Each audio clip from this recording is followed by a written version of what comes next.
कामेषु दासी करणेषु मन्त्री भोजेषु माता शयनेषु रम्भा रूपे च लक्ष्मी क्षमया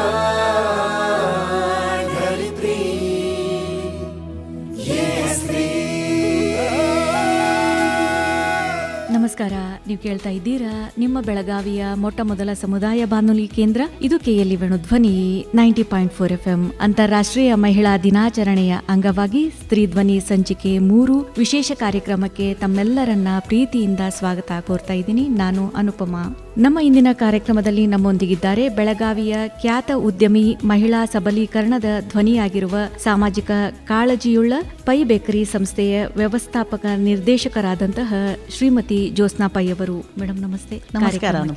ಆಧಾರದ ಸ್ವಾಗತ ಮೇಡಮ್. ಮೇಡಮ್, ಈಗ ತಮ್ಮ ಬಾಲ್ಯದ ದಿನಗಳು ಒಂದು ವಿವಿಧ ಸ್ಥಳಗಳಲ್ಲಿ ಕಳೀತೀರಾ. ತಮ್ಮ ಒಂದು ತಂದೆಯವರು ಸರ್ಕಾರಿ ಉದ್ಯೋಗದಲ್ಲಿದ್ದಂತಹ ಕಾರಣ ಹಲವು ಕಡೆಗಳಲ್ಲಿ ವಿದ್ಯಾಭ್ಯಾಸವನ್ನ ಮಾಡ್ತೀರಾ. ಆ ಒಂದು ವಿಭಿನ್ನ ಪರಿಸರ ಆಗಿರಬಹುದು, ಅನುಭವ ನಿಮ್ಮ ಜೀವನವನ್ನ ಹೇಗೆ ರೂಪಿಸ್ತು? ಬಾಲ್ಯದ ಬಗ್ಗೆ ಹಾಗೇನೆ ತಂದೆ ತಾಯಿ ಪರಿಚಯ. ಅದೇ, ನಮ್ಮ ತಂದೆ ಗವರ್ಮೆಂಟ್ ಡಿಪಾರ್ಟ್ಮೆಂಟ್ ನಲ್ಲಿ ಒಳ್ಳೆ ದೊಡ್ಡ ಹುದ್ದೆಯಲ್ಲಿದ್ದರು.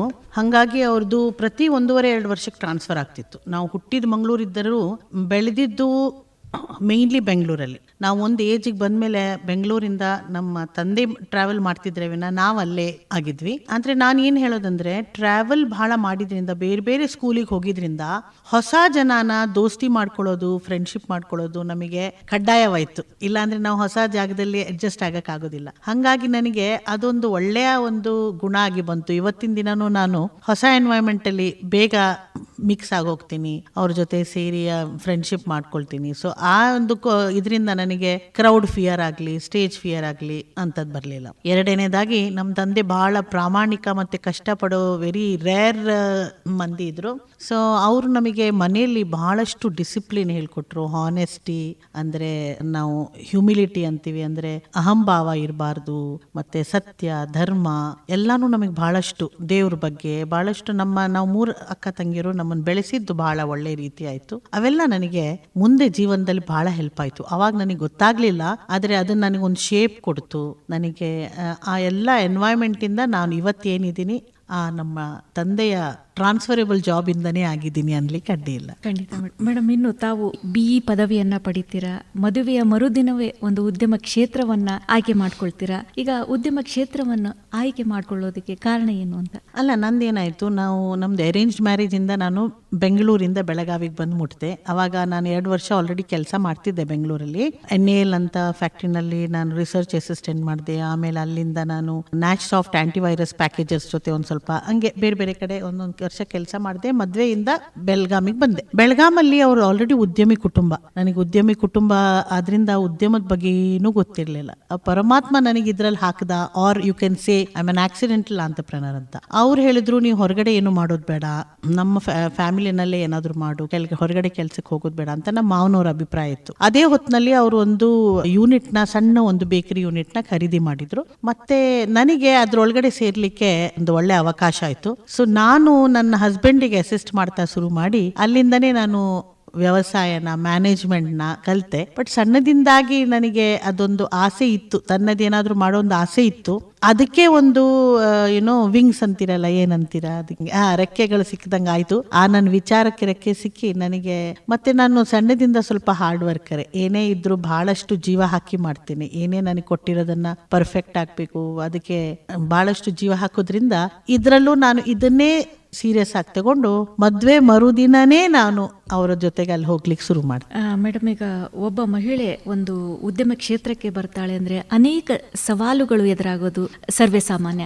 ಆ ಎಲ್ಲ ಸವಾಲುಗಳನ್ನ ತಾವು ಯಾವ ರೀತಿ ಎದುರಿಸಿದ್ರಿ ಅಂತ? ಹೌದು, ನಾನು ನಿಮಗೆ ಹೇಳ್ದಂಗೆ ನಾನು ಫುಲ್ ಡೇ ಬೇಕರಿ ನೋಡ್ಕೋತಿದ್ದೆ. ಮಕ್ಳಿಬ್ರು ಸಣ್ಣದಿದ್ರು, ನೋಡ್ಕೊಳಕ್ಕೆ ಜನನ ಹಚ್ಚಿ ಮಾಡಿಸೋದು ಎಲ್ಲ ಅಷ್ಟು ಗೊತ್ತಾಗ್ಲಿಲ್ಲ ಮಕ್ಳನ್ನ ಬೆಳೆಸ್ಬೇಕಾದ್ರೆ. ಅವಾಗ ನಾನು ಮನೇಲಿ ಒಂದು ಎಲ್ಡರ್ಲಿ ಒಂದು ಓಲ್ಡ್ ಲೇಡಿನಿಟ್ಟು ಬಿಟ್ಟು ಹೋಗ್ತಿದ್ದೆ. ಅವಾಗ ಬಹಳಷ್ಟು ಜನ ನನಗೆ ಹೇಳಿದ್ರು, ಇವಳು ಈ ತರ ಬೇಕರಿ ಬೇಕರಿಲಿ ಲಕ್ಷ ಕೊಟ್ರೆ ಇವಳು ಮಕ್ಕಳು ಹಾಳಾಗ್ತಾರೆ ಅಂತ ನಮ್ದೇ ಸಂಬಂಧಿಕರೊಬ್ರು ಹೇಳಿದ್ರು. ಆದ್ರೆ ನಾನು ಬೇಕರಿಯಿಂದ ಮನೆಗೆ ಬಂದ ಕೂಡ್ಲೆ ಬೇರೆ ಏನಕ್ಕೂ ಲಕ್ಷ ಕೊಡದೆ ನನ್ನ ಮಕ್ಕಳಿಗಿಬ್ರನ್ನೂ ಕರ್ಕೊಂಡು ಬೇರೆ ಬೇರೆ ತರ ಇದ್ ಮಾಡ್ತಿದ್ದೆ. ಅಂದ್ರೆ ಅವರಿಗೆ ಕಲ್ಚರಲ್ ಕ್ಲಾಸಸ್ ಕರ್ಕೊಂಡು ಹೋಗ್ತಿದ್ದೆ, ಔಟ್ಡೋರ್ ಸ್ಪೋರ್ಟ್ ಕರ್ಕೊಂಡು ಹೋಗ್ತಿದ್ದೆ, ಎಲ್ಲಾ ಕಡೆ ಕರ್ಕೊಂಡು ಹೋಗ್ತಿದ್ದೆ. ಸೊ ನನ್ನ ಪರ್ಸನಲ್ ಟೈಮ್ ಏನೂ ಅಂತ ಇಟ್ಕೋತಿರ್ಲಿಲ್ಲ. ನನ್ನ ಕೆಲಸ ಆದ್ಮೇಲೆ I use to focus only on children. ಅದರಿಂದ ನನ್ನ 2 ಹುಡುಗರು ಬಹಳ ಹೆಮ್ಮೆಯಿಂದ ಹೇಳ್ತೀನಿ, ನಾನು PUC ನಲ್ಲಿ 99.7% ತಗೊಂಡು ಅವ್ರ ಫೋಟೋಗಳು ಪೇಪರಲ್ಲಿ ಬಂದ್ರು. ಅವರು ಚೆಸ್ ನಲ್ಲಿ ಸ್ಟೇಟ್ ಲೆವೆಲ್ ತನಕ ಹೋದ್ರು, ಡಿಸ್ಟ್ರಿಕ್ಟ್ ಲೆವೆಲ್ ತನಕ ಹೋದ ಒಬ್ಬ.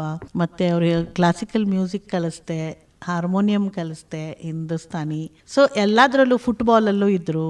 ಇಬ್ರು ಸ್ಕೂಲ್ ಪೀಪಲ್ ಲೀಡರ್ ಆದ್ರು. ಸೊ ಎರಡನ್ನೂ ಒಂದು ಹೆಣ್ಮಗು ಮ್ಯಾನೇಜ್ ಮಾಡೋಕ್ಕಾಗತ್ತೆ. ಇದೇ ನಾನು ಹೇಳ್ತೀನಿ, ಹೆದರೋ ಅಂಥದ್ದು ಏನಿಲ್ಲ. ನಾನು ಮಾಡಿದ್ದೀನಂದ್ರೆ ಬಾಕಿ ಹೆಣ್ಮಕ್ಳು ಮಾಡ್ಬೋದು. ನನ್ನ ಮಕ್ಕಳು ದೊಡ್ಡವರಾಗ್ಲಿ ಆಮೇಲೆ ನಾನು ವ್ಯಾಪಾರ ಮಾಡ್ತೀನಿ ಅಂದ್ರೆ ಅದಾಗೋದೇ ಇಲ್ಲ. ನಾವು ಸಣ್ಣದಾಗಿಂದನೇ ಅದು ಇದು ಟೈಮ್ ಮ್ಯಾನೇಜ್ಮೆಂಟ್ ಮಾಡ್ಕೋಬೇಕು. ಟೈಮ್ ಮ್ಯಾನೇಜ್ಮೆಂಟ್ ಮಾಡ್ಕೊಂಡ್ರೆ ನಾವು ಮನೇನೂ ಮಾಡ್ಬೋದು, ಅಡ್ಗೆನೂ ಮಾಡ್ಬೋದು, ಮಕ್ಕಳನ್ನು ಬೆಳೆಸ್ಬೋದು, ಅವ್ರನ್ನ ಒಳ್ಳೆ ನಾಗರಿಕರಾಗಿನೂ ಮಾಡ್ಬೋದು. ನಾನೇ ಒಂದು ಉದಾಹರಣೆ. ಇವತ್ತು ನಾನು ಬಹಳ ಧೈರ್ಯದಿಂದ ಇವೆಲ್ಲ ಹೇಳ್ಬೋದು, ಅವಾಗ ನಾನು ಹೆದರಿದ್ದೆ. ಸಾಧ್ಯ ಇದೆ. ಮೇಡಮ್, ಇನ್ನು ತಮ್ಮ ಒಂದು ಸಂಸ್ಥೆಯಲ್ಲಿ ಕೆಲಸ ಮಾಡೋರಲ್ಲಿ 75% ಹೆಚ್ಚು ಮಹಿಳೆಯರೇ ಇದ್ದಾರೆ. ಮಹಿಳೆಯರಿಗೆ ಉದ್ಯೋಗ ನೀಡುವುದರ ಮೂಲಕ ತಾವು ಮಹಿಳಾ ಸಬಲೀಕರಣಕ್ಕೆ ಒಂದು ಕೈ ಜೋಡಿಸ್ತೀರಾ. ಈ ಒಂದು ಆಲೋಚನೆ ಹೇಗೆ ಬಂತು ಅಂತ? ಆಲೋಚನೆ ಪುನಃ ಅದೊಂದು ಆಕಸ್ಮಿಕವಾಗಿ ಆಯ್ತು. ನಮ್ಮ ಹತ್ರ ಮುಂಚೆ ಗಂಡು ಮಕ್ಕಳು ಮಾತ್ರನೇ ಇದ್ರು. ಒಂದು 20 ವರ್ಷದ ಹಿಂದೆ, ನಾನೀಗ ಈ ವ್ಯವಸಾಯದಲ್ಲಿ ಬಂದು 32 ವರ್ಷ ಆಯ್ತು. ಇದು ನನ್ನ 32ನೇ ವರ್ಷ. ಒಂದು 20 ವರ್ಷದ ಹಿಂದೆ ಜನರು ನಮ್ಮ ಹತ್ರ ಕೆಲಸ ಕೇಳ್ಕೊಂಡು ಬರೋರೇ ಕಮ್ಮಿ ಆಗ್ತಾ ಹೋದ್ರು. ಜನರೆಲ್ಲ ಬೇರೆ ಊರಿಗೆ ಹೋಗ್ಲಿಕ್ಕೆ ಶುರು ಮಾಡಿದ್ರು. ಸಣ್ಣ ಊರಲ್ಲಿ ಯಾರು ಕೆಲಸಕ್ಕಷ್ಟು ಬರ್ತಿರ್ಲಿಲ್ಲ. ನನ್ಗೂ ಥರ ಪೊಸಿಷನ್ ಈ ತರ ಇತ್ತು. ಇದ್ದಿದ್ದೇ ಒಂದಿಷ್ಟೇ ಹುಡುಗರಿದ್ರು. ಆವಾಗ ನಾನು ಸಣ್ಣ ಹೆಲ್ಪ್ಗೆ ಕ್ಲೀನಿಂಗು, ಪತ್ರೆ ಇದ್ ಮಾಡೋದು, ನಮ್ದು ಏನು ಶೀಟ್ಸ್ ಎಲ್ಲ ಕ್ಲೀನ್ ಮಾಡೋದು ಅಂತ ಕೆಲ್ಸಕ್ಕೆಲ್ಲ ಒಂದಿಬ್ರನ್ನ ತಗೊಳ್ಳೇಬೇಕಾಯ್ತು. ಯಾಕಂದ್ರೆ ನಮ್ಮ ಹತ್ರ ಹುಡುಗರು ಕೆಲ್ಸಕ್ಕೆ ಬರ್ಲಿಕ್ಕೆ ಕಮ್ಮಿ ಆಯ್ತು. ಆದ್ರೆ ಒಂದಿನ ಇಂತಾಯ್ತು, ನಮ್ದು ಒಬ್ರು ಕಾಂಪಿಟೇಟರ್ ನನ್ನ ಹತ್ರ ಇರೋ ಹುಡುಗರನ್ನು ಎಲ್ಲ ತಗೊಂಡೋಗ್ಬಿಟ್ರು. ಸೊ ಒಂದಿನ ಬೆಳಿಗ್ಗೆ ನನ್ಗೆ ಈ ತರ ಪೊಸಿಷನ್ ಬಂತು. ಇಲ್ಲ ನಾನು ಇರೋ ಹೆಣ್ಮಕ್ಳನ್ನ ತಗೊಂಡು ಟ್ರೈನ್ ಮಾಡಿ ಏನಾದರೂ ಮಾಡಬೇಕು, ಇಲ್ಲ ನನ್ನ ಬಿಸ್ನೆಸ್ನ ನಾನು ಆಗಲ್ಲ ಅಂತ ಬಿಟ್ಕೊಡು. ಸೊ ನಾನು ಅವಾಗ ಏನು ಮಾಡಿದೆ, ನಮ್ಮ ಹತ್ರ ಇರೋ ಒಂದು 2-3 ಹೆಣ್ಮಕ್ಳನ್ನ ಕರೆದು ಹೇಳ್ದೆ, ನಾನು ನಿಮಗೆಲ್ಲ ತೋರಿಸ್ಕೊಡ್ತೀನಿ, ಕಲಿಸ್ಕೊಡ್ತೀನಿ, ನೀವು ಧೈರ್ಯವಾಗಿ ಮುಂದೆ ಮಾಡೋದಿದ್ರೆ ಬನ್ನಿ, ನಿಮಗೆ ನಾನು ಎಕನಾಮಿಕಲಿ ನಿಮ್ಮದು ಸ್ಯಾಲರಿನೂ ಹೈ ಆಗುತ್ತೆ. ಮತ್ತೆ ಅವರು ಆ 2-3 ಹೆಣ್ಮಕ್ಳು ವಿಡೋಸ್ ಇದ್ರು. ಪಾಪ ಅವ್ರದ್ದು ಕುಟುಂಬ ಅವ್ರ ಮೇಲೆ ಡಿಪೆಂಡ್ ಇತ್ತು. ಅವರಿಗೂ ಒಂದು ಆಪರ್ಚುನಿಟಿ ಅಂತೀವಲ್ಲ, ಸೊ ಅವರಿಗೂ ಒಂದು ಅವಕಾಶ ಬೇಕಿತ್ತು.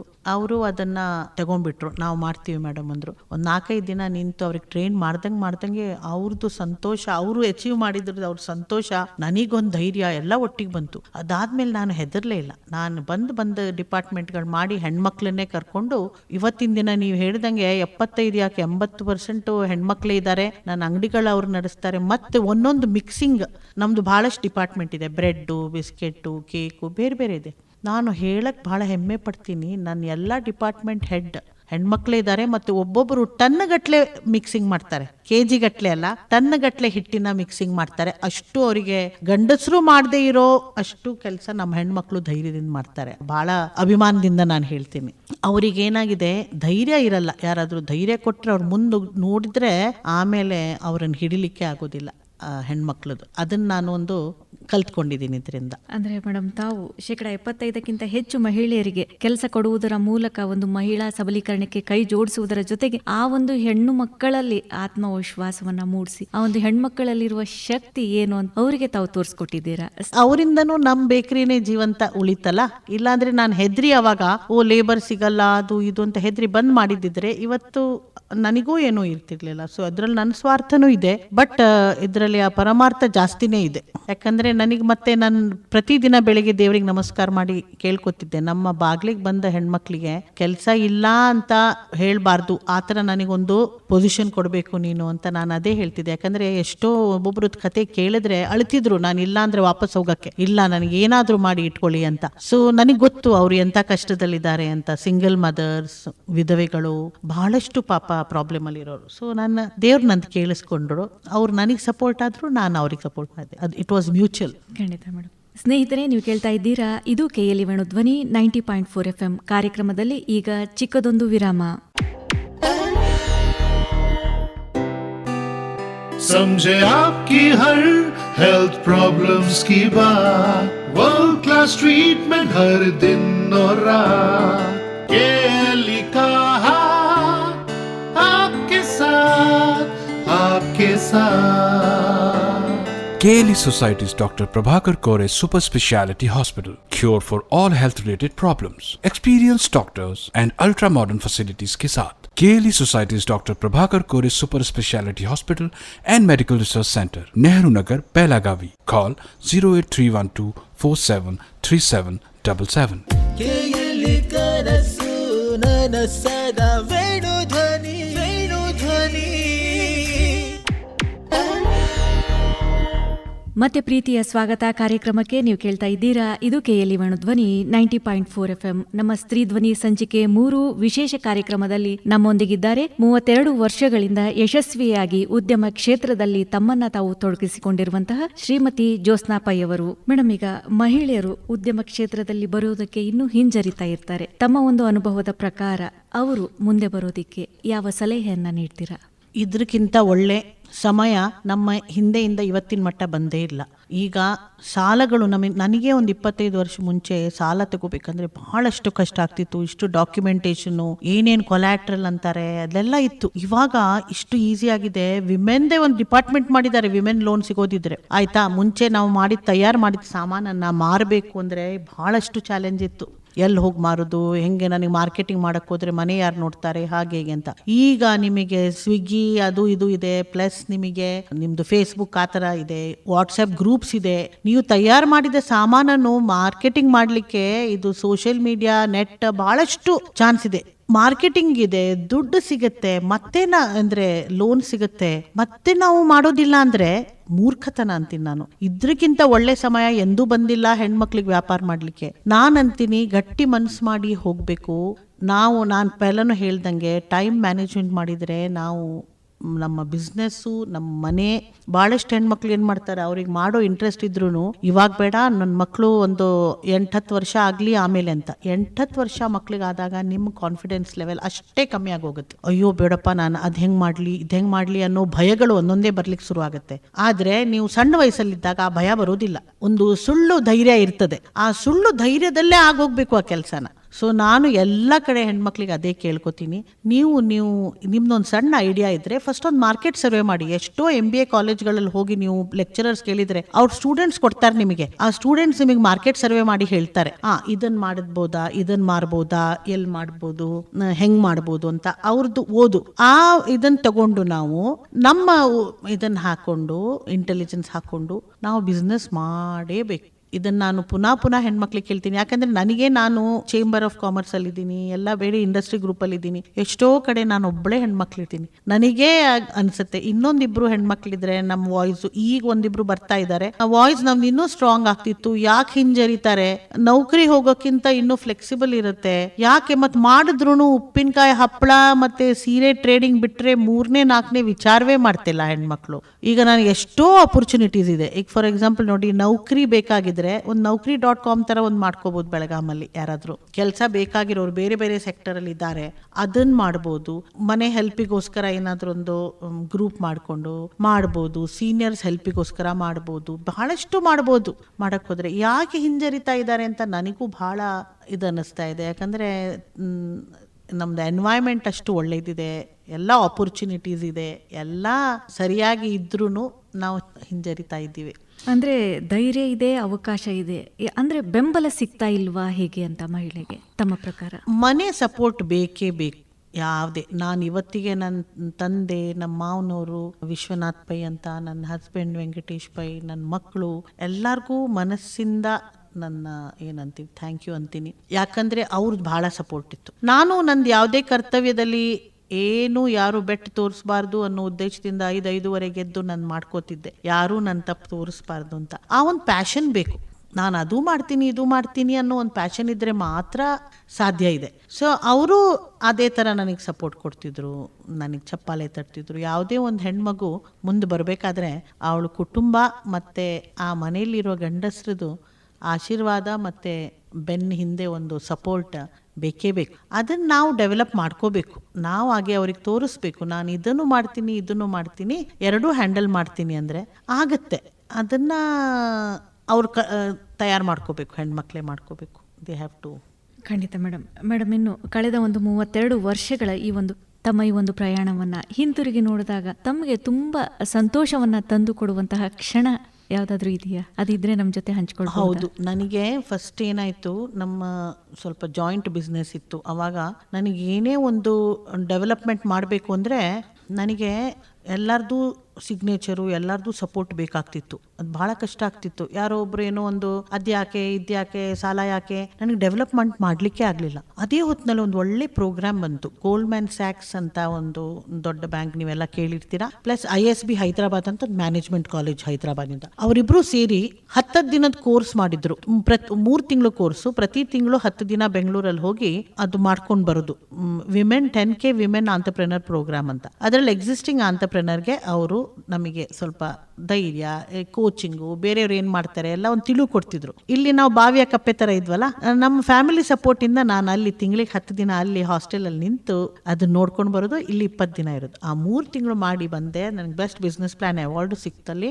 ಬಂದ ಕೂಡಲೇ ನನಗೆ ಅನ್ನಿಸ್ತು ನಾನು ನಂದೇ ಒಂದು ಕಂಪನಿ ಶುರು ಮಾಡಬೇಕು ಅಂತ. ಯಾಕೆ ಸುಮ್ಮನೆ ಎಲ್ಲರ ಮೇಲೆ ಅವಲಂಬನೆ ಆಗಿರೋದು ಅಂತ ಬಂದು ನಾನು ಒಂದು 20 ಲಕ್ಷ ಕೆನರಾ ಬ್ಯಾಂಕ್ ಲೋನ್ ತಗೊಂಡು ಒಂದು ಬೇರೆದೇ ಒಂದು ಸಣ್ಣ ಯೂನಿಟ್ ಶುರು ಮಾಡಿದೆ. ಅದೇ ಪೈ ಬೇಕ್ರಿ. ಅದ್ರ ಪೆಲ್ಲ ನಮ್ಮ ರತನ್ಸ್ ಅಂತಿತ್ತು. ಅಲ್ಲಿ ನಾನು ಮೆಷಿನ್ಸ್ ತಗೊಂಡೆ, ನನಗೆ ಬೇಕಾಗಿದ್ದು ಡೆವಲಪ್ಮೆಂಟ್ ಮಾಡಿದೆ. ಇನ್ನೊಂದು ದೊಡ್ಡ, ನಮಗೆ ರಿಕ್ಷಾಗಳು ಭಾಳ ಬೇಕಾಗ್ತವೆ, 4 ವೀಲರ್ ಬೇಕಾಗ್ತವೆ. ನಾವು ತಯಾರು ಮಾಡಿದ ಸಾಮಾನನ್ನ ಅಂಗಡಿ ಕೊಡ್ಲಿಕ್ಕೆ ನನ್ನ ಹತ್ರ ಆಲ್ಮೋಸ್ಟ್ 50 ಥರ ಪ್ರಾಡಕ್ಟ್ ಇದೆ. ಬ್ರೆಡ್, ಬಿಸ್ಕೆಟು, ಕೇಕು, ಫರ್ಸಾಣು, ಖಾರ, ಶೇವು, ಚೂಡ ಅಂಥದ್ದು ಬೇಕಾದ ಐಟಮ್ಗಳಿದಾವೆ. ಪಾವ್, ಬನ್ ಎಲ್ಲ. ಸೊ ಇವನ್ನೆಲ್ಲ ಡಿಸ್ಟ್ರಿಬ್ಯೂಟ್ ಮಾಡಲಿಕ್ಕೆ ವೆಹಿಕಲ್ಸ್ ಬೇಕು. ಸೊ ಅದನ್ನು ತಗೊಂಡೆ. ಮತ್ತೆ ಅವ್ರು 3 ವರ್ಷದ ಸಾಲ ಇದ್ದದನ್ನು 2-2.5 ವರ್ಷದೊಳಗಡೆ ಆದಷ್ಟು ಬೇಗ ಎಲ್ಲ ಕ್ಲಿಯರ್ ಮಾಡಿದೆ. ಅದರಿಂದ ಧೈರ್ಯ ಬಂತು. ನಾನು ಕಡೆಗೆ ಅದೇ ರೀತಿ 20 ಲಕ್ಷ 2.5 ವರ್ಷಕ್ಕೆ ತಗೊಳ್ತಾ ನನ್ನ ಧೈರ್ಯನೂ ಹೆಚ್ಚಾಗ್ತಾ ಬಂತು. ನನ್ನ ಬಿಲ್ಡಿಂಗ್ ಭಾಳ ಹಳೇದಿತ್ತು. ಸೊ ಸಣ್ಣದಿತ್ತು, 3,000 ಸ್ಕ್ವೇರ್ ಫೀಟ್ ಇತ್ತು. ಜಾಗದ ಮಧ್ಯದಲ್ಲಿತ್ತು.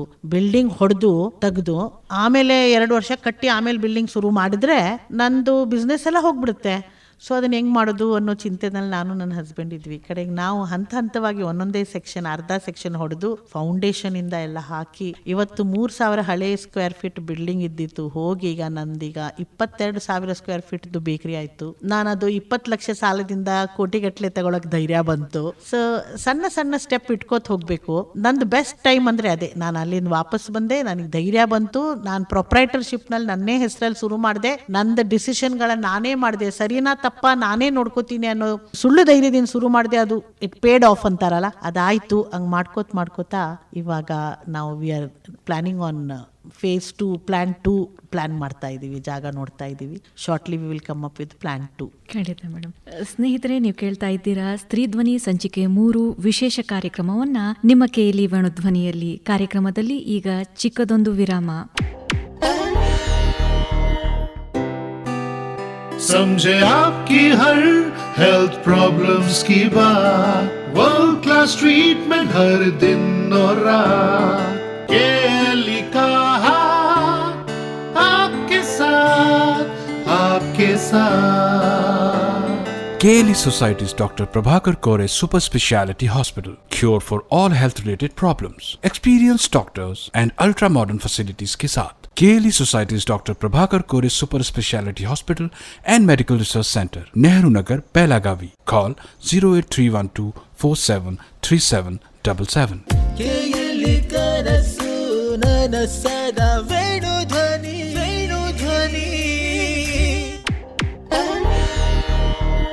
ವಿರಾಮದ ನಂತರ ಮತ್ತೆ ಪ್ರೀತಿಯ ಸ್ವಾಗತ.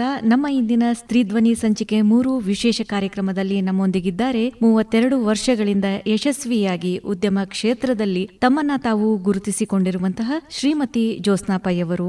ಮೇಡಮ್, ತಾವು ಉದ್ಯಮ ಕ್ಷೇತ್ರದ ಜೊತೆಗೇನೆ ಒಂದು ಸಮಾಜ ಸೇವೆಯಲ್ಲೂ ಸಹ ತಮ್ಮನ್ನ ತಾವು ತೊಡಗಿಸ್ಕೊಂಡಿದ್ದೀರಾ, ಅದರ ಬಗ್ಗೆ? ನನ್ನ ಮುಂಚೆ ಹೇಳಿದಂತೆ ನನಗೆ ಜಾಬ್ ಕ್ರಿಯೇಷನ್ ಆಗಬೇಕು ಅನ್ನೋದೊಂದು ಬಹಳಷ್ಟು ಮುಂಚೆಯಿಂದ ಆಸೆ. ನಮ್ಮ ಜನರು ಕೆಲಸಕ್ಕೋಸ್ಕರ ಬೇರೆ ಊರಿಗೆ ಹೋಗೋದು, ಜಾಬ್ ಕ್ರಿಯೇಷನ್ ನಂದೊಂದು ಆಸೆ ಇತ್ತು.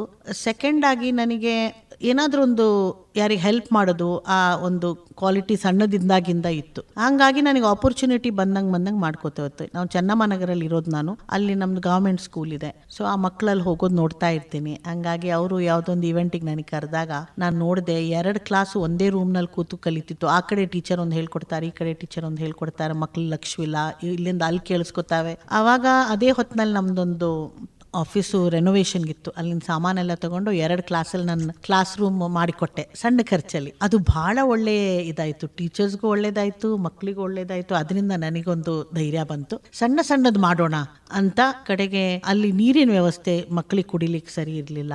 ಅಲ್ಲಿ ಮಟ್ಟ ಕನೆಕ್ಷನ್ ಇತ್ತು ಮುನ್ಸಿಪಾಲಿಟಿ ನೀರು, ಬಟ್ ಪ್ಲಂಬಿಂಗ್ದು ಟ್ಯಾಂಕ್ದು ಏನೂ ಇರಲಿಲ್ಲ. ನಾನು ಸ್ವಲ್ಪ ಫ್ರೆಂಡ್ಸ್ US ಇದ್ದಾರೆ, ಅವ್ರಿಗೆ ಕೇಳಿದೆ, ಅವ್ರು ಒಂದು ಸ್ವಲ್ಪ ಫಂಡ್ಸ್ ಕೊಟ್ಟರು. ಎಲ್ಲ ಪ್ಲಂಬಿಂಗ್ ಮಾಡಿ, ವಾಶ್ ಬೇಸಿನ್ನು, ದೊಡ್ಡ ಟ್ಯಾಂಕ್ 3000 ಲೀಟರ್ದು ಅವೆಲ್ಲ ಮಾಡಿದೆ. ಆವಾಗ ಮಧ್ಯಾಹ್ನ ಒಂದಿನ ನೋಡಿದಾಗ ಮಕ್ಕಳೆಲ್ಲ ಅಲ್ಲಿ ಕುಡಿಯೋದು, ಟಿಫಿನ್ ಬಾಕ್ಸ್ ಕ್ಲೀನ್ ಮಾಡಿ ತಿಕ್ಕೋದೆಲ್ಲ ನೋಡಿ ಬಹಳ ಖುಷಿ ಅನ್ನಿಸ್ತು. ಸಣ್ಣ ಖರ್ಚಿಂದ ಇಷ್ಟು ದೊಡ್ಡ ಸಂತೋಷಗಳಾಗ್ತಾವಲ್ಲ, ಯಾಕೆ ಮಾಡಬಾರ್ದು ಅನ್ಕೋತಾ ಅಲ್ಲೊಂದು ಕ್ಲಾಸ್ ರೂಮ್ ಮಾಡಿದ್ವಿ. ಹಂಗೆ ಇದೇ ತರ ಬೇರೆ ಅಲ್ಲಿ ಕರುಣಾಲಯ ಅಂತ ಓಲ್ಡ್ ಏಜ್ ಹೋಮ್ ಇದೆ, ಅಲ್ಲಿ ಹೋಗ್ತಿರ್ತೀನಿ. ಆಮೇಲೆ ಅದೊಂದು ಅಭ್ಯಾಸ ತರ ಆಯ್ತು, ತಿಂಗಳಾಗಿ ಎಲ್ಲಾದ್ರೂ ಒಂದ್ ಕಡೆ ಏನಾದ್ರೂ ಮಾಡೋಣ ಅಂತ. ಯಾರಿಗೂ ಕೇಳಿದ್ರೆ ನನಗೆ ಇಲ್ಲ ಅಂತಿರ್ಲಿಲ್ಲ. ಹಂಗೆ ನನ್ನೊಂದು ಗ್ರೂಪ್ ಆಯ್ತು. ನನಗೆ ಎಲ್ಲೇ ಏನಾದ್ರೂ ಮಾಡೋಣ, ನೀವು ಹೆಲ್ಪ್ ಮಾಡ್ತೀರಾ ಅಂದ್ರೆ ಒಂದ್ ಕಾಲ್ ಮೇಲೆ ನಿಂತು ಹೆಲ್ಪ್ ಮಾಡೋ ಜನ ಸಿಕ್ಕಿದ್ರು. ಹಂಗಾಗಿ ಬಹಳಷ್ಟು ಆಕ್ಟಿವಿಟಿ ತಗೊಂಡ್ ಮಾಡಿದೆ. ನಾನು ಒಬ್ಳೇ ಅಲ್ಲ, ನನ್ನ ಮಾತಿಗೆ ಮರ್ಯಾದೆ ಕೊಟ್ಟು ಬರೋ ನನ್ನ ಜೊತೆ ಇರೋ ಬಾಕಿ ಫ್ರೆಂಡ್ಸ್ ಇದ್ದಾರೆ, ಲೇಡಿ ಫ್ರೆಂಡ್ಸ್ ಇದ್ದಾರೆ, ಜೆಂಟ್ಸ್ ಇದ್ದಾರೆ. ಅವರಿಂದ ನಾನು ಮಾಡ್ತಾ ಇರ್ತೀನಿ. ಮಾಡ್ದಂಗೆ ಬಹಳಷ್ಟು ಸಂತೋಷ ಆಗುತ್ತೆ. ಪ್ಲಸ್ ನಮ್ಮ ಸ್ಟಾಫಿಗೂ ಹೆಲ್ತ್ PF ESI ಬೆನಿಫಿಟ್ಸ್ ಇದೆ, ಅದು ಬಿಟ್ಟು ಬೇರೆ ಏನಾದರೂ ಹೆಲ್ತ್ ಇಶ್ಯೂಸ್ ಫ್ಯಾಮಿಲಿನಲ್ಲಾದರೆ ಹೆಲ್ಪ್ ಮಾಡಿದೆ, ಅದೊಂದು ಹ್ಯಾಪಿನೆಸ್ ಸಿಕ್ತು. ನಮ್ಮ ಸ್ಟಾಫ್ ಎಲ್ಲ ಮನೆ ಕಟ್ಟಿದ್ರು, ಅವ್ರಿಗೆಲ್ಲ ನಾನು ಇಂಟ್ರೆಸ್ಟ್ ಫ್ರೀ ಲೋನ್ ಕೊಟ್ಟೆ. ಅದರಿಂದ 7-8 ಹುಡುಗರು 1-2 ವರ್ಷದಲ್ಲಿ ಮನೆ ಕಟ್ಟಿದ್ರು. ಅವತ್ತೆಲ್ಲ ಸಣ್ಣದು ಮಾಡ್ದಂಗೆ ಅದ್ರದ್ದೊಂದು ಅಭಿಮಾನ, ಸಂತೋಷ ಜಾಸ್ತಿ ಸಿಕ್ತು. ಸೊ ನನ್ನ ಮಕ್ಳಿಗೆ ಯಾವತ್ತೂ ಹೇಳ್ತೀನಿ, ಏನೇ ನಾವು ಗಳಿಸಿದ್ರು ನಮ್ಮ ಮೇಲೆ ಖರ್ಚು ಮಾಡಬಾರ್ದು ರಜಾ, ವಾಪಸ್ ನಮ್ಮ ದಂಧೆಯಲ್ಲಿ ಹಾಕಬೇಕು, ಇಲ್ಲಾಂದರೆ ಸಮಾಜಕ್ಕೆ ಏನಾದರೂ ಉಪಯೋಗ ಆಗೋ ಕೆಲಸ ಮಾಡಬೇಕು. ನಮ್ಮದೇ ಗಾಡಿ ಅಪ್ಗ್ರೇಡ್ ಮಾಡಿದ್ವಿ, ನಮ್ಮದೇ ಇನ್ನು ಚಿನ್ನ ಮಾಡ್ಕೊಂಡ್ವಿ, ನಮ್ಮ ಮೇಲೆ ನಾವು ಖರ್ಚು ಮಾಡಿಕೊಂಡ್ರೆ ನಮಗೆ ಅದು ಅಷ್ಟು ಸಂತೋಷ ಸಿಗೋದಿಲ್ಲ. ಇದರಲ್ಲಿ ಜಾಸ್ತಿ ಅಂತ ದೇವ್ರ ದಯಿಂದ ನನ್ನ ಮಕ್ಕಳು ಅದೇ ವಿಚಾರವಂತರು, ಅದೇ ಇದರಲ್ಲಿದ್ದಾರೆ. ಸೊ ನನಗೆ ಸಪೋರ್ಟು ಒಳ್ಳೇದಾಯ್ತು. ಹಾಗಾಗಿ ನಾನು ಮಾಡಿದೆ ಅನ್ನೋಕ್ಕಿಂತ ನಾನೇನಾದರೂ ಒಂದು ತೊಡಗಿದಾಗ ಸಮಾಜ ಸೇವೆಯಲ್ಲಿ ನನಗೆ ಸಹಕಾರ ಸಿಕ್ತು ಅಕ್ಕಪಕ್ಕದವರಿಂದ, ಹಾಗಾಗಿ ಮಾಡ್ಲಿಕ್ಕಾಯ್ತು. ಮೇಡಮ್, ಇನ್ನು ಒಬ್ಬ ಮಹಿಳಾ ಉದ್ಯಮಿಯಾಗಿ ತಮಗೆ ಒಂದು ಈ ಯಶಸ್ಸಿಗೆ ಸರ್ಕಾರದಿಂದ ಗೌರವ ಸಿಗುತ್ತೆ, ಹಾಗೇನೆ ಅಂತಾರಾಷ್ಟ್ರೀಯ ಮಟ್ಟದಲ್ಲೂ ಸಹ ತಮಗೆ ಒಂದು ಪ್ರಶಸ್ತಿ, ಪುರಸ್ಕಾರ, ಗೌರವ ಸಿಗುತ್ತೆ. ಆ ಒಂದು ಪ್ರಶಸ್ತಿ, ಪುರಸ್ಕಾರ, ಗೌರವ ಅನ್ನುವಂಥದ್ದು ತಮ್ಮ ಹೊಣೆಗಾರಿಕೆಯನ್ನ ಮತ್ತಷ್ಟು ಹೆಚ್ಚು ಮಾಡ್ತಾ ಹೇಗೆ ಅಂತ ಆ ಒಂದು ಪ್ರಶಸ್ತಿ ಪುರಸ್ಕಾರಗಳ ಬಗ್ಗೆ. ಹೌದು, ಫಸ್ಟ್ 1-2 ಅವಾರ್ಡ್ ಸಿಕ್ತಾಗ ಬಹಳ ಖುಷಿ ಅನ್ನಿಸ್ತು. ಈಗ ಅಷ್ಟೇನು ಅನ್ಸೋದಿಲ್ಲ. ಆದ್ರೆ ನಾನು ಏನಂತೀನಿ, ಫಸ್ಟ್ ನಾನು ಮಾಡಿದಾಗ ನನ್ನ ಏರಿಯಾದಲ್ಲಿ ನನಗೆ ರೆಕಗ್ನಿಷನ್ ಸಿಕ್ತು, ನನ್ನ ಬ್ರ್ಯಾಂಡ್ ಸ್ಟ್ರಾಂಗ್ ಆಯ್ತು. ಪೈ ಬೇಕರಿ ಮೇಡಮಿಗೆ ಸಿಕ್ತು ಅಂದ್ಕೊಳ್ಳೆ ನನ್ನ ಪೈ ಬೇಕರಿ ಹೆಸರು ಮುಂದೆ ಬಂತು. ಕಡೆಗೆ ನಮ್ಮ ಆ ಏರಿಯಾದವರಿಗೆ ನನ್ನ ಬಗ್ಗೆ ಗೊತ್ತಾಯ್ತು. ಈಗ ಪೈ ಬೇಕರಿ ಮತ್ತೆ ನಾನು ಒಂದೇ ಆಗಿದ್ದೀವಿ. ಸೊ ನನ್ನ ನೋಡಿದ್ರೆ ಜನರಿಗೆ ಬ್ರ್ಯಾಂಡ್ ಇಮೇಜ್ ಎನ್ಹ್ಯಾನ್ಸ್ ಅಂತೀವಿ ನಾವು, ಆ ತರ ಆಯ್ತು. ನೆಕ್ಸ್ಟ್ ಸಿಕ್ತು ಸಿಟಿ ಲೆವೆಲ್ ನಲ್ಲಿ. ಅವಾಗ ಸಿಟಿ ಲೆವೆಲ್ ನಲ್ಲಿ ನನ್ನ ಬ್ರ್ಯಾಂಡಿಗೆ ಒಂದು ಬೂಸ್ಟ್ ಸಿಕ್ತು.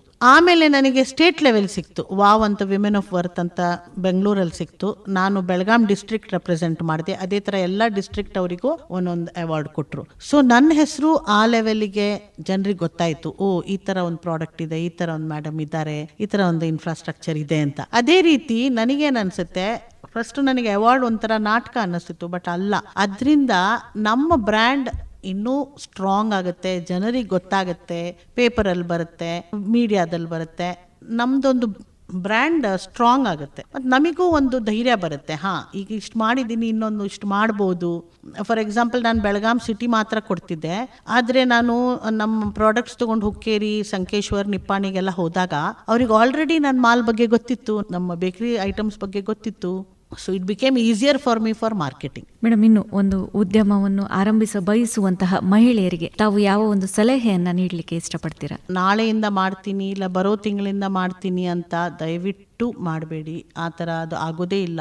ಇವತ್ತು ಮಾಡ್ತೀನಿ, ನಾನು ಸ್ಟಾರ್ಟ್ ಮಾಡ್ತೀನಿ, ಸಣ್ಣದಾಗಿ ಮಾಡ್ತೀನಿ, ಬಹಳಷ್ಟು ದೊಡ್ಡ ಸಾಲ ತಗೊಂಡು ಮಾಡಬೇಡಿ. ನೀವು ಬ್ಯಾಂಕಿಗೆ ಹೋದ್ರೆ ಅವ್ರು ದೊಡ್ಡದು ನಿಮಗೆ ಕನಸುಗಳನ್ನು ತೋರಿಸ್ತಾರೆ, ದೊಡ್ಡ ಲೋನ್ ತಗೊಳಕ್ ಹಚ್ತಾರೆ. ಹಂಗೆ ಮಾಡಬೇಡಿ. ಸಣ್ಣ ಹೆಜ್ಜೆ, ಪುಟ್ಟ ಹೆಜ್ಜೆ ಹಾಕಿ ನಿಮ್ಮ ವ್ಯಾಪಾರವನ್ನು ಇವತ್ತಿನ ದಿನನೇ ಶುರು ಮಾಡಿ. ಮತ್ತೆ ಒಂದು ಮಹಿಳೆಗೆ, ನಾನೆಲ್ಲೋ ಓದಿದ್ದು ನೋಡಿ, ಒಂದು ಮಹಿಳೆಗೆ ಮಲ್ಟಿ ಟಾಸ್ಕಿಂಗ್ ಅಂತಾರೆ. ಅಂದ್ರೆ ಇದು ಮಾಡೋಕ್ಕಾಗತ್ತೆ, ಅದು ಮಾಡೋಕ್ಕಾಗತ್ತೆ, ನಾಲ್ಕು ವಿಚಾರಗಳನ್ನು ಒಟ್ಟೊಟ್ಟಿಗೆ ಮಾಡೋಕ್ಕಾಗತ್ತೆ. ನಾನು ಯಾವತ್ತೂ ನನಗೆ ಕಷ್ಟ ಬಂದಾಗ ದುರ್ಗಾ ಮಾದು ವಿಚಾರ ಮಾಡೋದು. ಅವಳಿಗೊಂದು 10 ಕೈ, ಅವಳು ಹುಲಿ ಮೇಲೆ ಕೊಟ್ಟು ಕೂತಿರ್ತಾಳೆ, ಬಟ್ ಅದೊಂದು ಮಂದಹಾಸ. ಅಂದ್ರೆ ನಗ್ನಗ್ತಾ ಅವಳು ಒಂದು ಕೈಯಲ್ಲಿ ಊಟ ಇರುತ್ತೆ, ಒಂದು ಕೈಯಲ್ಲಿ ಖಡ್ಗ ಇರುತ್ತೆ, ಬೇರೆ ಬೇರೆ ಇದು ಇರ್ತದೆ. But that means that it's a woman. ಅವಳಿಗೆ ಮಲ್ಟಿ ಟಾಸ್ಕಿಂಗ್ ಆಗುತ್ತೆ. ಅದನ್ನ ವಿಚಾರ ಮಾಡ್ಬೇಕು ನಾವು. ಸೊ ಯಾವುದು ಹೆದರು ಅಂತದಿಲ್ಲ, ಮನೇನೂ ನಡ್ಸ್ಕೊಂಡು ಹೋಗ್ಬೋದು, ಅದು ನಡ್ಸ್ಕೊಂಡು ಹೋಗ್ಬೋದು. ಉಲ್ಟಾ ನಾವು ಇಷ್ಟು ಕಷ್ಟ ಮಾಡೋದು ನೋಡಿ ಮಕ್ಕಳು ಹಾಳಾಗೋದಿಲ್ಲ. ನಮ್ಮ ತಾಯಿ ಹಿಂಗೆ ಮಾಡ್ತಾರೆ, ನಾನು ಹಿಂಗೆ ಮಾಡಬೇಕು ಅಂತ ಸಣ್ಣದಾಗಿಂದನೇ ಅವರು ನೋಡಿ ಬರ್ತಾರೆ. ಅವರಲ್ಲೇ ಅದೊಂದು ಕಲ್ಟಿವೇಶನ್ ಆಗ್ತದೆ, ಅವರು ಮುಂದೆ ಉದ್ಯಮಿಗಳೇ ಆಗ್ತಾರೆ. ಸೊ ನಾನೇನು ಅಂತೀನಿ, ನೀವು ಹೆಣ್ಣುಮಕ್ಕಳು ಎಲ್ಲರೂ ಈಗ ಸಿಕ್ಕಿರೋ ಆಪರ್ಚುನಿಟಿನ ತಗೊಂಡು ತಮ್ಮ ಮನಸ್ಸಲ್ಲಿರೋ ಒಂದು ವಿಚಾರವನ್ನು ಮಾರ್ಕೆಟ್ ಸರ್ವೆ ಮಾಡಿ, ಅನಲೈಸ್ ಮಾಡಿ, ಸಣ್ಣ ಸಣ್ಣ ಹಂತದಲ್ಲಿ ಬೆಳೆಸ್ಕೊಂಡು ಹೋದರೆ 8-10 ವರ್ಷದಲ್ಲಿ ಅದು ಕರೆಕ್ಟ್ ಉದ್ಯಮ ಆಗಿ ಕೂರುತ್ತೆ. ಆಮೇಲೆ ನಿಮ್ಮ ಮಕ್ಕಳು ಕಾಲೇಜ್ ಹೋದಾಗ ನಿಮಗೆ ಫುಲ್ ಟೈಮ್ ಇರುತ್ತೆ, ನೀವು ಅದನ್ನು ಇನ್ನೂ ದೊಡ್ಡದಾಗಿ ಮಾಡಿಕೊಂಡು ಹೋಗ್ಬೋದು. ನಾನೇ ಉದಾಹರಣೆ ಇದ್ದೀನಿ ಅದಕ್ಕೆ. ಮೇಡಮ್, ಇನ್ನು ತಮ್ಮ ಒಂದು ಮುಂದಿನ ಯೋಜನೆಗಳೇನು, ಕನಸು ಏನಿದೆ ಅಂತ? ಮುಂದಿನ ಕನಸು ಅದೇ ಹೇಳ್ದಂಗೆ, ನನಗೆ ಇನ್ನೂ ಮೆಕನೈಸ್ಡ್ ಒಂದು ಯೂನಿಟ್ ಮಾಡೋದು ಆಸೆ ಇದೆ. ಪ್ಲಸ್ ಒಂದು ಸ್ಕೂಲ್ಸ್ಗಳಲ್ಲಿ ಏನಾದರೂ ಒಂದು, ನನ್ನ ಮನಸ್ಸಲ್ಲಿ ಏನು ಅನಿಸ್ತಾ ಇದೆ, ಈಗ ಮಾರಲ್, ನಾವು ಸಣ್ಣದಿದ್ದಾಗ ನೋಡಿ ಮಾರಲ್ಸ್ ಕಲಿತಾ ಇದ್ವಿ. ಪುಣ್ಯಕೋಟಿ ಕತೆ, ಅದರಲ್ಲಿ ಸತ್ಯ ಅಂದ್ರೆ ಏನು, ವಚನ ಕೊಟ್ಟಿದ್ದು ಹೆಂಗೆ ನಡೆಸಬೇಕು, ಆ ಥರ ಎಲ್ಲ ನಮಗೆ ಅದು ಜಾತಕ ಟೇಲ್ಸ್, ಪಂಚತಂತ್ರ ಅವೆಲ್ಲ ಈಗ ಮಕ್ಕಳ ಜೀವನದಲ್ಲಿ ಹೋದಂಗಿದೆ. ಸೊ ನನಗೆ ನಾನೊಂದು ಟೀಮ್ ಮಾಡಿ ಶಾಲೆಗಳಿಗೆ ಹೋಗಿ ಆ ಮಕ್ಕಳಿಗೆ ಈ ಸ್ಟೋರೀಸ್ಗಳನ್ನು ಹೇಳಿ, ಅದರಿಂದ ಅವ್ರ ಮನಸ್ಸಲ್ಲಿ ಒಂದು ಮಾರಲ್ ಪುನಃ ಇನ್ಸ್ಟಿಲ್ ಆಗಬೇಕು. ಮಾರಲ್ ಹೋಗಿದೆ, ಅದನ್ನು ಪುನಃ ಇಂಡ್ಯೂಸ್ ಮಾಡಬೇಕು ಅನ್ನೋ ಒಂದು ದೊಡ್ಡ ಆಸೆ ಇದೆ. ಅದನ್ನು ಒಂದು ಬೇರೆ ಪ್ಯಾರಲಲ್ ಆಗಿ ಚಾಲು ಮಾಡ್ಬೇಕಂತಿದ್ದೀನಿ. ಪ್ಲಸ್ ನಾನೀಗ ನಿಮಗೆ ಹೇಳಿದಂಗೆ ನಾವು ಫೇಸ್ 2 ಮಾಡ್ತಾ ಇದ್ದೀವಿ. ನಮ್ದು 1-2 ಪ್ರಾಡಕ್ಟ್ ಇದೆ. ಅದರದ್ದು ಅಮೆಝಾನಲ್ಲಿ ಸಿಗುತ್ತೆ, ಮಸಾಲಾ ಟೋಸ್ಟ್ ಅಂತೀವಿ, ಅದಕ್ಕೆ ಒಂದು 4 ತಿಂಗಳು ಶೆಲ್ಫ್ ಲೈಫ್ ಅಂತೀವಿ, ಅಂದರೆ ಅದು ಹಾಳಾಗೋದಿಲ್ಲ 4 ತಿಂಗಳು. ಅಂಥ ಪ್ರಾಡಕ್ಟ್ನ ನನಗೆ ಆಲ್ ಇಂಡಿಯಾ ಲೆವೆಲಿಗೆ ತೊಗೊಂಡು ಹೋಗಬೇಕು. ಇಲ್ಲಿಂದ ಫಸ್ಟ್ ಈಗ ಬ್ಯಾಂಗ್ಳೂರು ಮತ್ತು ಬೇರೆ ಊರಿಗೆ ತೊಗೊಂಡು ಹೋಗಬೇಕು. ಅದು ನಮ್ಮ ಹತ್ರ ಇರೋ ಬೇಕ್ರಿನಲ್ಲೇ ಅದು ಮಾಡ್ಲಿಕ್ಕೆ ಜಾಗ ಇಲ್ಲ. ಸೊ ನಾವು ಇನ್ನೊಂದು ಯೂನಿಟ್ಗೋಸ್ಕರ ನಾವು ಜಾಗ ನೋಡ್ತಾ ಇದ್ದೀವಿ. ಅಲ್ಲಿ ಆ ಐಟಮ್ನ ಮಾಡಿ, ಆ ಐಟಮ್ನ ತಗೊಂಡು ಬೇರೆ ಬೇರೆ ಕಡೆ ಹೋಗಿ, ಸೊ ಪ್ಲಾನ್ 2 ಮಾಡಬೇಕು. ಮುಂಚೆ ಹೇಳಿದಂಗೆ ನಿಮಗೆ ನನ್ನ ಬಾಗ್ಲ ಕೇಳಿ ಬಂದಿರೋರಿಗೆ ಕೆಲಸ ಇಲ್ಲ ಅನ್ನಬಾರ್ದು, ಅದನ್ನು ಪರಮಾತ್ಮ ನನಗೆ ಕೊಡಬೇಕು. ಇದೇ ಥರ ನಮ್ಮ ಬೇಕ್ರಿ ವ್ಯವಸಾಯನೇ ವಡಾಯಿಸಬೇಕು ಇನ್ನು ಅಂತ ಆಸೆ ಇದೆ. ಇನ್ನೊಂದು ದಿನ ನಮ್ಮ ಮಸಾಲಾ ಟೋಸ್ಟು ಪರದೇಶಕ್ಕೂ ಸಿಗಬೇಕು, ಅಲ್ಲೂ ಜನರಿಗೆ ನಮ್ಮ ಇಂಡಿಯನ್ ಪ್ರಾಡಕ್ಟ್ಸ್ ನಾನು ಇಂಟ್ರೊಡ್ಯೂಸ್ ಮಾಡಬೇಕಂತ ಆಸೆ. ಮೇಡಮ್, ತಮ್ಮ ಈ ಒಂದು ಮಹತ್ತರ ಆಸೆಗೆ ಕೇಳಿವಣ ಧ್ವನಿಯ ಒಂದು ಹಾರೈಕೆ ಸದಾಕಾಲ ತಮ್ಮೊಂದಿಗಿರುತ್ತೆ. ಈ ಒಂದು ಮಹಿಳಾ ದಿನಾಚರಣೆ, ಈ ಒಂದು ವಿಶೇಷ ಸಂದರ್ಭದಲ್ಲಿ ಮಹಿಳೆಯರಿಗೆ ಸಂದೇಶ ಅನ್ನೋದಾದ್ರೆ ಯಾವ ಒಂದು ಸಂದೇಶವನ್ನ ಹೇಳಿಕೆ ಇಷ್ಟಪಡ್ತೀರಾ? ಎಲ್ಲರಿಗೂ ವಿಶ್ವ ಮಹಿಳಾ ದಿನಾಚರಣೆಯ ಶುಭಾಶಯಗಳು. ನಾವು ಮಹಿಳೆಯಾಗಿ ಈ ಮಹಿಳಾ ದಿನಾಚರಣೆಯನ್ನು ಬೇರೆ ಥರದ ಒಂದು ಸದುಪಯೋಗ ಮಾಡ್ಕೊಳ್ಬೇಕು. ನಾನು ಪೆಹ್ಲ ಹೇಳ್ದಂಗೆ ಶಾಲೆಗಳಿಗೆ, ಗವರ್ಮೆಂಟ್ ಸ್ಕೂಲ್ಗಳಿಗೆ ಹೋಗಿ ಆ ಮಕ್ಕಳಿಗೆ, ಅಲ್ಲಿರೋ ಹೆಣ್ಮಕ್ಳಿಗೆ ಬಹಳಷ್ಟು ಗೈಡೆನ್ಸ್ ಕೊಡಬೇಕು. ಎರಡನೇದಾಗಿ, ಬಹಳಷ್ಟು ಓಲ್ಡ್ ಏಜ್ ಹೋಮ್ಗಳಲ್ಲಿ ನಮ್ಮ ಹೆಣ್ಮಕ್ಳಿದ್ದಾರೆ, ಅವರಿಗೆ ನೀವು ಊಟ ತಗೊಂಡು ಹೋಗ್ಬೇಕಾಗಿಲ್ಲ, ದುಡ್ಡು ತಗೊಂಡು ಕೊಡಬೇಕಾಗಿಲ್ಲ. ಅವರಿಗೆ ತಮ್ಮ ಕತೆಗಳನ್ನು ಹೇಳೋದಿರುತ್ತೆ, ಅದಕ್ಕೆ ಕೇಳೋರು ಬೇಕು ಅವರಿಗೆ. ನಾನು ಎಷ್ಟೋ ಕಡೆ ಹೋಗ್ತೀನಿ, ಅವ್ರಿಗೆ ಸುಮ್ಮನೆ ಅವರಿಗೆ ಅವ್ರು ಹೇಳಿದ್ದನ್ನು ಕೇಳ್ತಾ ಕೂತ್ರೆ ಸಾಕು, ಅವ್ರಿಗೆ ಖುಷಿ ಆಗುತ್ತೆ. ಸೊ ನಾವು ಸುಮ್ಮನೆ ಪಾರ್ಟಿಗಳು ಮಾಡಿ ಮೋಜ್ ಮಸ್ತಿ ಮಾಡೋಕ್ಕಿಂತ ಇಲ್ಲಿ ಈ ಸಣ್ಣ ಮಕ್ಕಳು ಗವರ್ಮೆಂಟ್ ಸ್ಕೂಲಲ್ಲಿರೋ 12-13 ಇಯರ್ ಓಲ್ಡ್ಸ್ಗೆ ಅವರಿಗೊಂದು ಮಾರ್ಗದರ್ಶನ ಥರ ಹೇಳ್ಬೋದು, ಬೇರೆ ಬೇರೆ ಕೆರಿಯರ್ ಆಪ್ಷನ್ಸ್ಗಳನ್ನು ಹೇಳ್ಬೋದು. ಇಲ್ಲಿ ವೃದ್ಧಾಪದಲ್ಲಿರೋರಿಗೆ ಯಾರೂ ತಮ್ಮ ಮಾತು ಕೇಳೋರು ಇರೋದಿಲ್ಲ. ಅವ್ರು ಹೇಳಿದ್ದನ್ನು ಹೋಗಿ ಒಂದು ಶಾಂತವಾಗಿ, ಹೌದಮ್ಮ ನಿನಗೆ ಹಿಂಗೆಲ್ಲ ಆಯ್ತಾ ಪಾಪ ಅಂತ ಒಂದು ಕನಿಕರದ 2 ಮಾತು ಆಡಿ ಬಂದರೆ ನನಗೆ ಅನಿಸುತ್ತೆ that is the best way of celebrating women's day. Thank you. ಖಂಡಿತ ಮೇಡಮ್, ತಮ್ಮ ಒಂದು ಜೀವಯಾನ ನಿಜವಾಗಿಯೂ ಹಲವಾರು ಮಹಿಳೆಯರಿಗೆ ಧೈರ್ಯ ಮತ್ತು ಪ್ರೇರಣೆಯನ್ನ ನೀಡುತ್ತೆ. ಉದ್ಯಮದಲ್ಲಿ ಯಶಸ್ಸು ಸಾಧಿಸುವವರ ಜೊತೆಗೆ ಸಮಾಜದ ಕಡೆಗೂ ತಮ್ಮ ಒಂದು ಕಾಳಜಿಯನ್ನು ತಾವು ತೋರಿಸ್ತಾ ಇದ್ದೀರಾ. ತಮ್ಮ ಎಲ್ಲ ಕಾರ್ಯಗಳು ನಮ್ಮ ಮಹಿಳೆಯರಿಗೆ ಖಂಡಿತ ಮಾರ್ಗದರ್ಶನವಾಗುತ್ತೆ. ತಮ್ಮ ಒಂದು ಅತ್ಯಮೂಲ್ಯ ಸಮಯಕ್ಕೆ ಧನ್ಯವಾದಗಳು.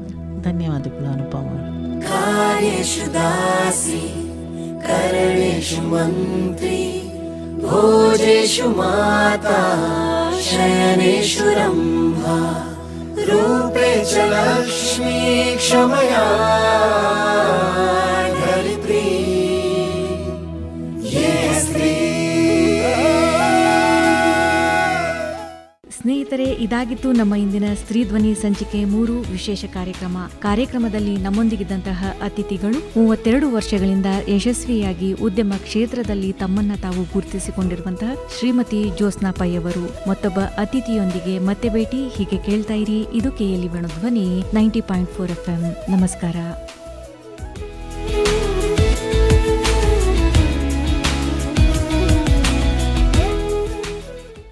ಧ್ವನಿ ಧ್ವನಿ ಇದು ನಮ್ಮ ಧ್ವನಿ, KLE ಕನಸು ನನಸದ ವೇಣು ಧ್ವನಿ, ವೇಣು ಧ್ವನಿ.